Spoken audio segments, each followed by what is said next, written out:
Hello everyone, welcome back to my channel. अस्सलाम वालेकुम। कैसे आप सभी? उम्मीद करती हूँ आप लोग बहुत अच्छे से होंगे। तो यहाँ पर आप सभी देख सकते हैं, ये है मौलवी दिनियात 2 का पार्ट 1। ठीक है, दिनियात 2 का पार्ट 1 है। इसमें मैं आप सभी को वीवीआई सब्जेक्टिव क्वेश्चन कराने वाली हूँ, जो मोस्ट इंपॉर्टेंट क्वेश्चन है, आपके एग्जाम में आ सकते हैं। वही सारे क्वेश्चन मैं कराऊंगी, ज़्यादा क्वेश्चन तो नहीं कराने वाली, बस 10 क्वेश्चन कराऊंगी, 10 से 12 क्वेश्चन। ठीक है, जो भी आप लोग के एग्जाम में आ सकता है उसी से मैं ली हूँ।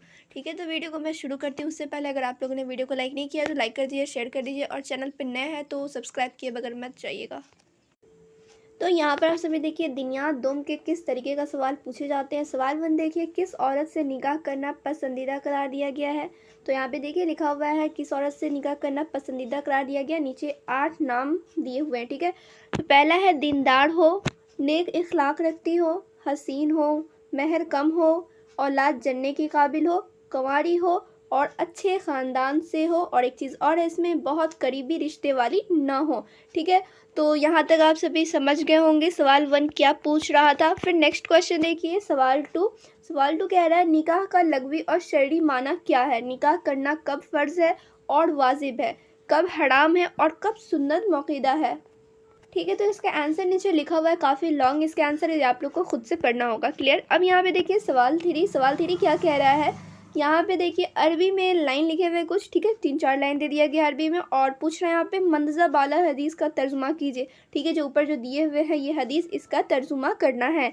समझ रहे हो आप लोग तर्जुमा क्या होता है, यानी कि यहाँ पे अरबी में दिया हुआ है तो अरबी से उर्दू में ट्रांसलेट करना होता है। ट्रांसलेशन ही एक तरह से समझिए, उसे तर्जुमा कहते हैं। और अल शबाब अल बात अगज अहसन वज़ाई की लग़वी तशरीह कीजिए। ठीक है, तो ऊपर आप लोग समझ गए ये क्वेश्चन क्या कह रहा था। तो यहाँ पे कह रहा था तर्जुमा करना है इसका, और यहाँ पे जितने भी वर्ड्स आप लोग देख रहे हो, अल्फाज देख रहे हो, उसका आप सभी को तशरीह करना है। ठीक है, किस तरीके से करोगे, सबका नाम आप लोग को लिख देना है, देन आप लोग को तशरीह करनी है। क्लियर।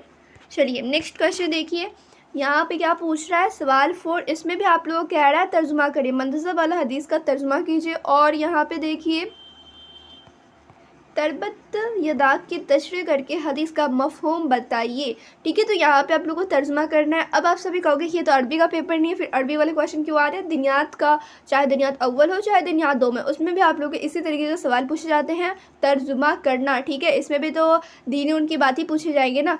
तो यहाँ पे देखिए हदीस से कुछ मतलब कुछ लाइन ले दिए गए होंगे, और वहाँ पे पूछेगा कि तर्जुमा कीजिए, तशरीह कीजिए। दिनियात पेपर में भी आप सभी को तशरीह करने को देखने को मिलेगा। ठीक है, फिर यहाँ पे आप लोग देखिए नेक्स्ट क्वेश्चन, सवाल 5। ठीक है, सवाल 5 है। सवाल 5 में भी उसी तरीके का क्वेश्चन है, मंदज़ा बाला हदीस का तर्जुमा कीजिए, जो ऊपर हदीस दिया हुआ है इसका तर्जुमा कीजिए और उसकी तशरीह कीजिए। ठीक है, तो किसी किसी में रहता है सिर्फ तर्जुमा करना। ठीक है, और किसी किसी में रहता है तर्जुमा भी करो तशरीह भी करो। जैसे ऊपर वाले क्वेश्चन में आप लोग को देखने को मिला था, सिर्फ अरबी में वहाँ पे दिया हुआ था, यानी कि मंदज़ा वाला हदीस जो दिया हुआ था उसको सिर्फ आप लोग को तर्जुमा करना था। ठीक है, इसमें आप सभी को इसका तर्जुमा भी करना है, तशरीह भी करना है। किस तरीके से करना है आप सभी यहाँ पे देख लीजिए। ये तो हो गया इसका तर्जुमा। देन यहाँ पे आप लोग नीचे देखिए तशरीह पॉइंट वाइज ये दिया हुआ है। ठीक है, नंबर वाइज दिए हुए हैं। क्लियर। फिर नेक्स्ट क्वेश्चन आप लोग देखिए, सवाल 6। तो यहाँ पे सवाल 6 क्या कह रहा है, इसमें भी आप लोग देख सकते हैं अरबी में ही दिए हुए हैं। क्लियर। और क्वेश्चन क्या पूछ रहा है ये भी मैं आप सभी को समझाती हूँ।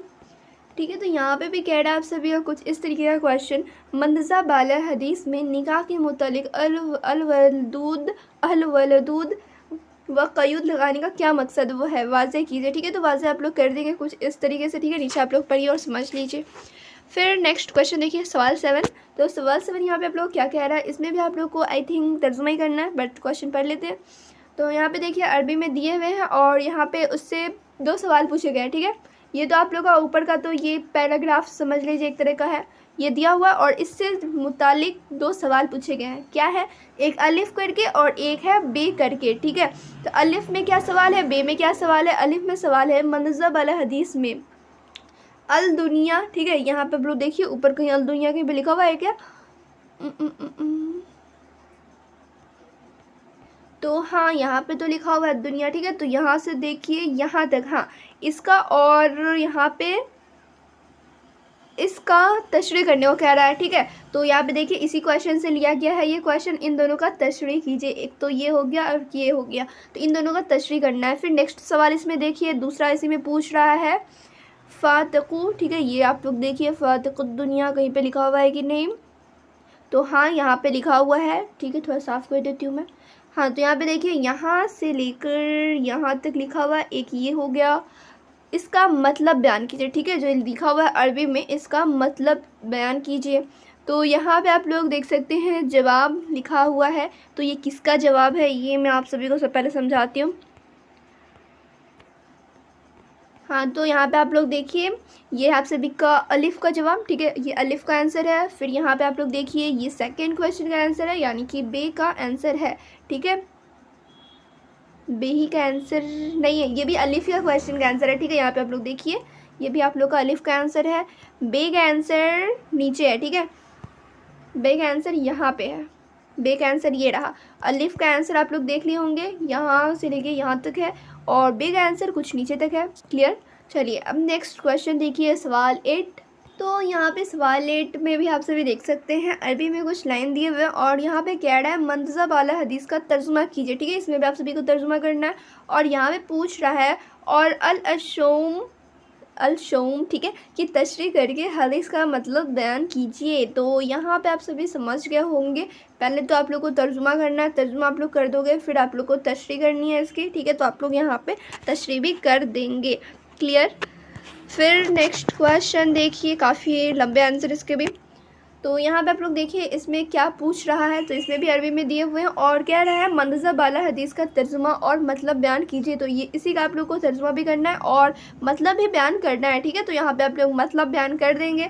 फिर सबसे आखिरी क्वेश्चन देखिए, ठीक है, ये इस वीडियो का सबसे आखिरी क्वेश्चन है, आई थिंक इसके बाद नहीं होगा कोई क्वेश्चन, बिल्कुल ये आखिरी क्वेश्चन है।